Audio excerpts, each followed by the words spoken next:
अभिजित पाटील हे फडणवीसांच्या भेटीला गेलेले आहेत। अभिजित पाटील हे शरद पवार गटाचे नेते आहेत आणि साखर गोडाऊन सील केल्यानंतर त्यांनी ही भेट घेतलेली आहे। विठ्ठल सहकारी कारखान्याला सील लावण्यात आलेलं होतं आणि त्यानंतर आता अभिजित पाटील देवेंद्र फडणवीसांची भेटलेली आहेत। अभिजित पाटील हे भाजपच्या संपर्कात असल्याचंही कळतंय। आज देवेंद्र फडणवीस यांच्यासोबत अभिजित आबा पाटलांनी भेट घेतलेली आहे। आबा काय सांगाल, आज भेट घेतली? कारखान्याच्या अडचणीच्या बाबतीमध्ये आम्ही त्या ठिकाणी साहेबांना सरकार राज्याचे उपमुख्यमंत्री म्हणून त्यांना भेटलो आणि त्यानुसार आम्ही विनंती केली की कारखान्याला अडचण आहे तर ते आपण मदत करावी।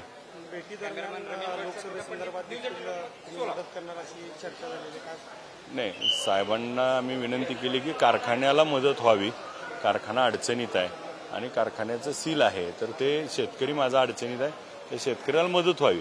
तर त्याप्रमाणे त्यांनी सकारात्मक भूमिका घेतली की कारखान्याला मदत करतो आणि मग कारखान्याला मदत करत असताना त्यांची पण ही राहणार की त्यांनी आपल्याला मदत करतात तर आपण त्यांना मदत केली पाहिजे। आपण शरद पवारांची देखील भेट घेतला होता, जयंत पाटलांनी देखील याबाबत भाजपामध्ये जाणार नाही असं सांगितलं होतं, परंतु काय उत्तर आहे?